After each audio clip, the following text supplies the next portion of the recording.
In this video, we're going to do another trig function approximation example, which means that all we're doing is we're going to work a word problem, answer a few questions related to a word problem, and to find the answer, we're going to need to just be given an angle and find what the trig function of that angle is with no other context. And if it's not a special angle, or at least has the reference angle is a special angle like 30, 60, or 45, then to get the trig function value, we need to use our calculator. There's no other way to get the value of the trig function. So I've talked about this in detail in previous videos, but all we're doing here, we're going to answer this word problem, and don't get so bogged down with the details of the word problem. This is designing highway curves. This problem has nothing to do with design of highway curves. It's about trigonometry. So just don't get bogged down with the details of the word problem. Just focus on the trigonometry that we're doing. Okay, so when highway curves are designed, the outside of the curve is often slightly elevated or inclined above the inside of the curve. Yeah, we're familiar with this. When you go around curves like on highways, it's like graded into the curve to kind of help you go through the curve. This inclination is the superelevation. So they call this the superelevation. And it's given by an angle theta. For safety reasons, it is important that both the curve's radius and superelevation be correct for a given speed limit. Okay, so you think that they're designing the highway and they have to come up with a radius to use for the curve. Like, what's the radius going to be? You can't make it too tight. The tighter the radius, then you can turn quicker. It's less highway you have to use, but you can't make it so small. It depends on how fast the cars are going, right? And so the radius that's used is, it says if an automobile is traveling at velocity v in feet per second, the safe radius r in feet for a curve with superelevation theta is modeled by this formula here. Okay, so again, you've got, I could do it this way. So you've got a portion of a circle, like an arc.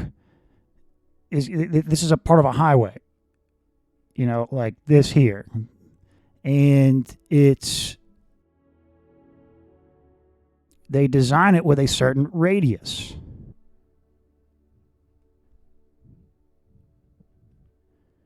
Right? It's given by this whole circle, but this whole circle isn't the highway. It's just like this portion of the highway. And then maybe they switch to another radius, or it does something else. Maybe it stays straight for a little bit and then goes to another radius. But so we're looking down on the highway. So we're looking, this view is you're looking down like this. But if you could get level with, if you could kind of look from a different perspective, you would see what they call the super elevation of the highway. And it would be like, the angle, this would be the radius. Like this is R. It's like that. And so to come up with what the radius is going to be when they build the roadway, they use a formula like this, where F and G are constants, theta is the superelevation, and V is like the average velocity they expect a car to be going around the curve. You can think of it like that. Okay? And so we're going to answer some questions, solve for some radiuses, etc. Now, where does this formula come from? That would be interesting to look at to see how trigonometry is applied. We're not going to get into that in this video, but still, the idea is to evaluate this formula. You want to say, okay, well, if we had a velocity of this and a super elevation of 12, then what's the R? So the context, all you have is you just have an angle, and you want to say what's the tangent of it, right? It's not like in the opening chapter, chapter 1, where we were solving for the tangents of angles. We were given side lengths or points in a plane, and so we could solve for the trig function values. No, you just have an angle, and it's a lot of times it's not going to be a special angle. You just need to get the tangent. That's it. Okay, so how do you do that? Well, you use an approximation. You use a numerical method. You use the definition of trig functions, and with that definition, you can find the trig function of any angle using numerical methods, and that's what's programmed into calculators. So we're going to use our calculator to get tangent theta here of any angle. All right. All right, a roadway is being designed for automobiles traveling at 45 miles per hour. If the superelevation is equal to 3 degrees, G is equal to 32.2, and F is equal to 0.14, calculate the radius to the nearest foot. And then they give us this conversion factor here for miles per hour to feet per second, because they said that V was in feet per second. And R must be in feet then. And when we think about the units of this, so tangent of theta is unitless, but then F and G can't be unitless, because then if that was the case, then you'd have R is equal to, so velocity squared, that'd be feet, R would be feet squared per second squared. Well, that's not right. So F and G are going to have some units, but they're not telling us what the units are. So we're just going to go ahead, we're not going to track units, we're just going to plug straight into the formula. So, all right, we've got the velocity of the cars going around the curve is 45 miles an hour, and we don't even actually have to do a conversion because we can just go straight to 66. So V is 66, and so that's feet per second. Then the super elevation is 3 degrees, and then we've got F is 0.14, G is 32.2. So, okay, the R is, so G is 32.2, F tangent 3 degrees.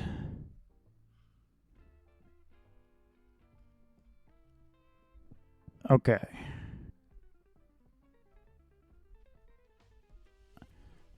So we've got, we want to make sure we're in degree mode. Tangent of 3 plus 0.14 times 32.2, and then 66 squared divided by the answer. So, and we want to round to the nearest foot. So it's around, we have 703 feet.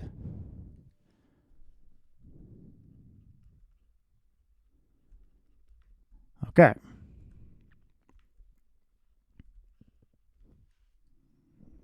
Determine the radius of the curve to the nearest foot if the speed in the previous question is increased to 70 miles an hour. So it's the exact same question. They're saying that the super elevation is the same and the F and G are the same. All we're doing is just changing the speed. So we can actually come straight here and change this to 70. Oh, wait, no, we can't do that. We're not going to change it to 70 because this was 66 feet per second.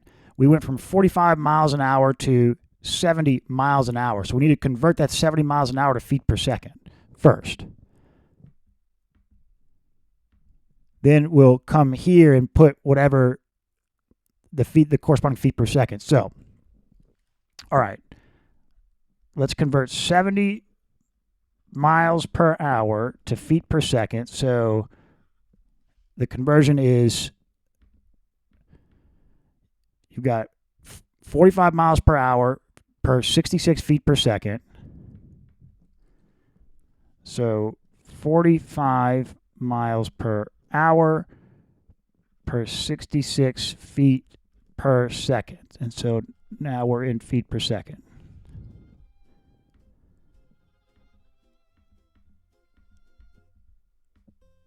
Okay. 70 times 66 divided by 45, 102.7 miles per hour.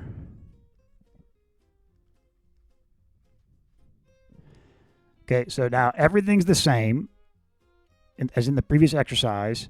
Just the speed has, the super elevation is the same, the constants are the same. It's just the speed has increased to no, this is feet per second, to 102.7 feet per second.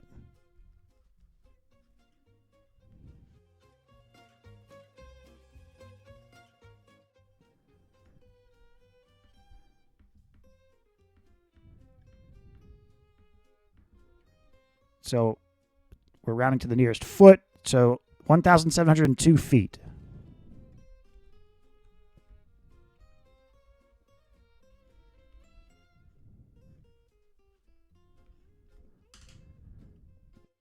How does increasing the angle, the superelevation angle, affect the results? Verify your answer by repeating the previous two exercises with theta is equal to 4 degrees. So, yeah, if you increase theta, so what is, when you go from like theta is equal to 0 to 90, what does tangent do? Well, tangent goes from 0 to infinity. So tangent increases, and that makes sense because if we come back to the word problem, if you increase the superelevation, then you can use a smaller radius because the superelevation is helping, is like assisting you around the curve. So you can use a smaller radius if you use a higher superelevation, but you obviously can't go to have too steep of an angle. But or you can think about it like if you keep the radius constant and you increase the angle theta, then you can increase the velocity more. If you decrease the theta, then the radius needs to be larger or the velocity needs to decrease. So in the first exercise we had, it was 66 feet per second was the velocity. And now they want to change to the theta to 4 degrees. So we've got, so G is 32.2, F is 0.14. So tangent, all right, and then 66 squared.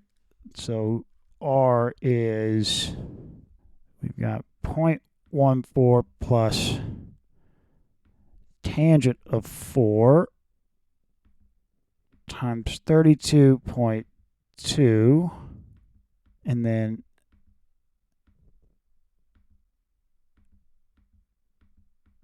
so 644 feet.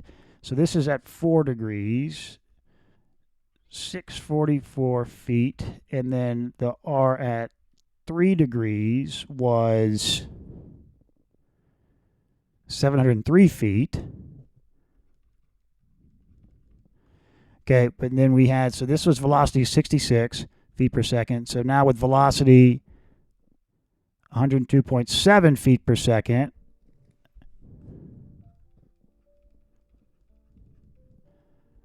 and we're going to go to theta is equal to 4 degrees. And so we've got, this is 102.7. And this is with 4 degrees. So 1,560 feet. This was,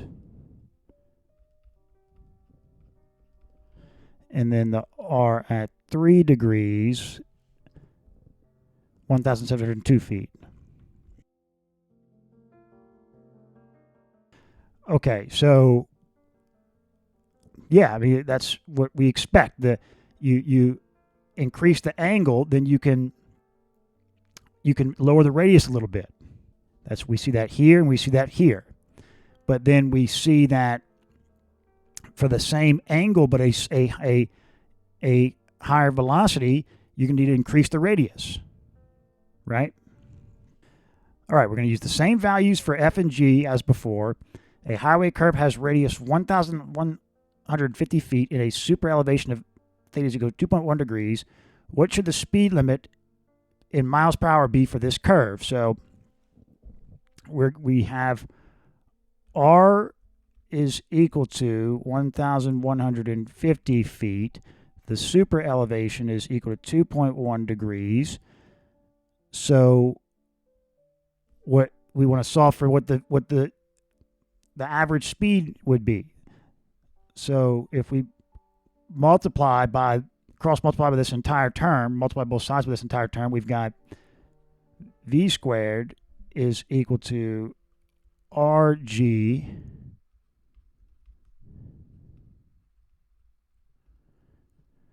okay, and then if we take the square root of both sides,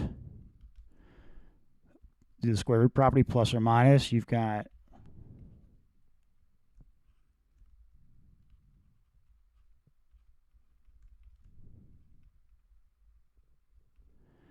okay, but so we get this is a principal root, so this is always going to be positive and the plus or minus out front, but we can just omit the negative answer. We're not, for this problem, we're not going to have a negative velocity. I mean, it's not like negative velocities. You can have negative velocities in certain problems, but for this problem, a negative velocity doesn't make sense. Not in this context. So, well, let's bring this up here. We've got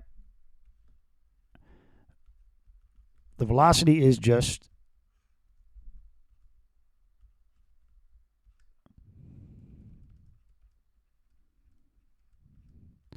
okay, so we've got V is equal to R is 1,150 times G was 32.2 F 0.14 tangent 2.1 degrees. So V is okay 0.14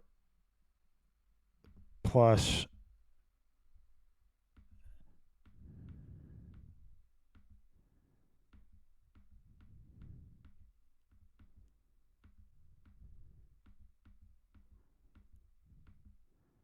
okay, now the square root of this. So 80.88, that's feet per second. But we know that there are 45 miles per hour for every 66 feet per second.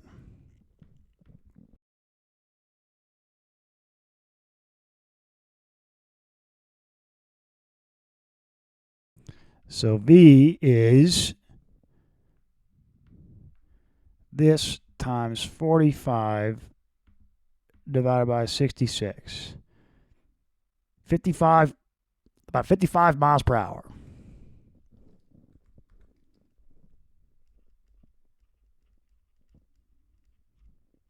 Should be the speed limit. Or not even about, I guess you would set it in increments of 5. So like it would be exactly, right? You'd say it's either going to be 50 or 55 or 60, so you'd say it should be 55.